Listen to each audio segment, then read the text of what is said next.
বর্তমান বিএনপি সরকার ক্ষমতায় না আসতেই তাদেরকে আবার বিএনপির পোলাপানি প্রোটেক্ট করতেছে এবং তারাই আবার সাধারণ জনগণের উপর তারা নির্যাতন শুরু করছে।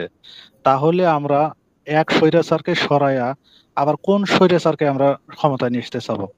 কখনোই চাবো না আওয়ামী লীগের মতন কোনো কাজ করে 5 বছর পর নির্বাচিত হওয়ার পর বিএনপি কেও পালাতে হয়। আমি এই আদর্শে বিশ্বাসী নই। আমি বলবো কিছু অতি উৎসাহী কিছু কর্মী আছে যাদের কারণে বিএনপি প্রশ্নবিদ্ধ হচ্ছে। তো আপনাদের তিনজনের মাধ্যমে আমি আশা করছি আপনারা আলোচনা করবেন যাতে বিএনপির সিনিয়র পার্সনরা এই বিষয়গুলোকে আমলে নিয়ে এই সমস্ত অতি উৎসাহী যে কর্মীগুলো আছে তাদেরকে যেন ব্রেক করতে পারে। জি, আসসালামু আলাইকুম প্রিয় সঞ্চালক হাসিনা আপা, আপনাকে সহ প্যানেলিস্ট সবাইকে আমার শুভেচ্ছা। আমার প্রশ্ন এখানে, বিএনপির প্রতিনিধি কে আছেন, আলী ভাই নাকি? আপনি বিএনপির প্রতিনিধি খুঁজছেন কেন? আমরা তা আলোচক এনেছি। সবাই বিশ্লেষক, এখানে বিএনপি কোনো প্রতিনিধি নেই, এখানে সবাই আচ্ছা আচ্ছা আচ্ছা, যাই হোক। তো আমার কথা হলো বিএনপি নিয়ে প্রোগ্রাম করতে হবে বলেন? না, ঠিক আছে। আমার এখানে জানতে চাওয়া বা প্রশ্ন যে বিগত সরকারের আমলে যারা সাধারণ জনগণের উপর অত্যাচার জুলুম নির্যাতন করেছে, বর্তমান বিএনপি সরকার ক্ষমতায় না আসতেই তাদেরকে আবার বিএনপির পোলাপানি প্রোটেক্ট করতেছে এবং তারাই আবার সাধারণ জনগণের উপর তারা নির্যাতন শুরু করছে। তাহলে আমরা এক স্বৈরাচারকে সরাইয়া আবার কোন স্বৈরাচারকে আমরা ক্ষমতায় নিয়ে আসতে চাবো? আর হলো কে, এই যে বর্তমান অন্তর্বর্তী সরকার যে ক্যাবিনেটটা আছে, এই ক্যাবিনেটের মধ্যে আওয়ামী লীগ প্রতিনিধি ঢুকাইছে, বিএনপি বা জামাত প্রতিনিধি ঢুকাইতে পারেনি। এটা বিএনপি এবং জামাতের ব্যর্থতা, কারণ তারা তো ভাগ বটোয়ারা নিয়ে ব্যস্ত আছে। আমার প্রশ্ন এখানে যে আমাদের বাড়ি বগুড়া জেলা শিবগঞ্জ থানা সৈয়দপুর ইউনিয়ন, এখানে আমাদের চেয়ারম্যান ছিল একজন জাতীয় পার্টিপন্থী। তিনি সরে যাওয়ার পরে তাকে মৌখিকভাবে দায়িত্ব দেওয়া হইতাছে বিএনপির একজনকে, কিন্তু সে বিএনপির সে চিহ্নিত মনে করেন একজন দুর্নীতিবাজ। সে নির্বাচনের সময় আমরা যাকে অর্থ দিয়ে সহযোগিতা করার পরে সে নির্বাচন করছে, তারপরে সে পাশ করছে। পাশ করার পরে এখন তাকে আবার চেয়ারম্যানের দায়িত্ব দিতেছে।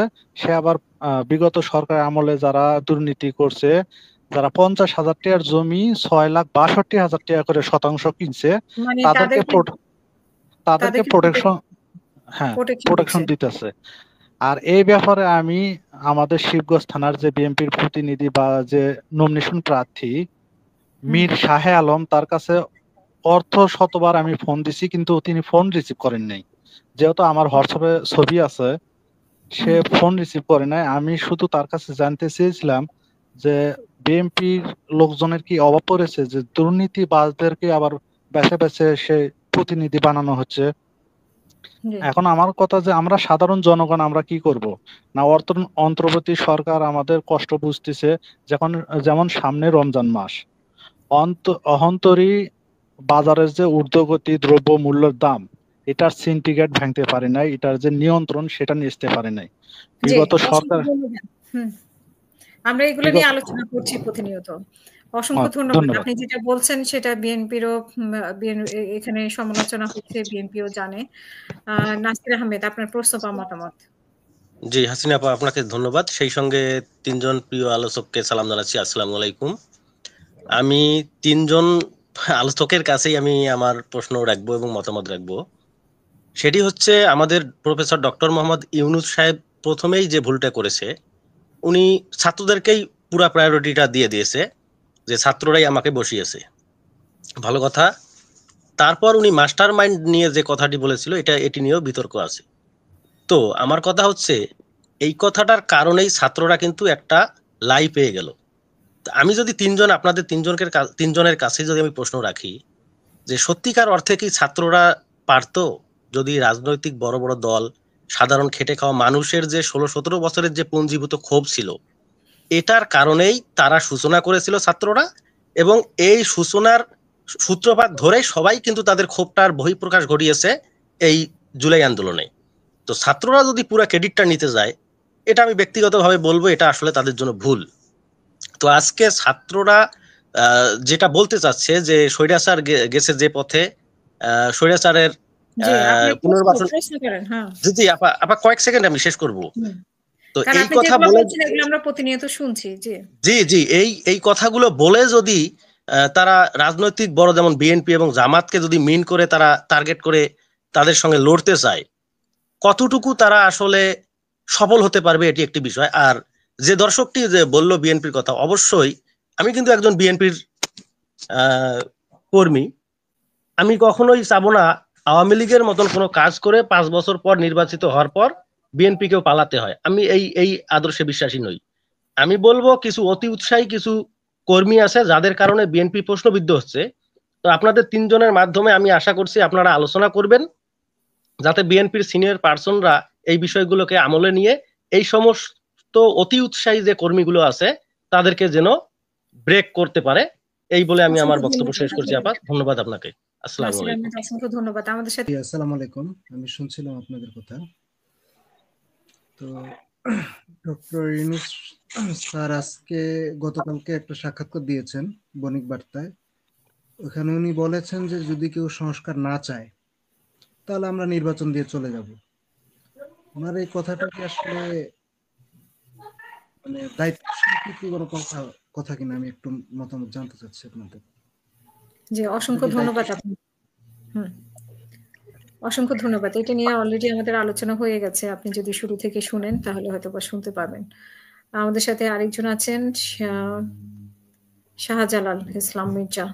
আপনার প্রশ্ন বা মতামত প্লিজ মাইক্রোফোনটা অন করে নেবেন। আচ্ছা, আসসালামু আলাইকুম। এখানে সবাই সম্মানিত ব্যক্তি।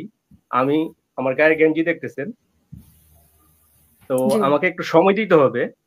আমি টক শো দেখি, কিন্তু আমি লাইভে অংশগ্রহণ করতে পারি না কর্মের কারণে।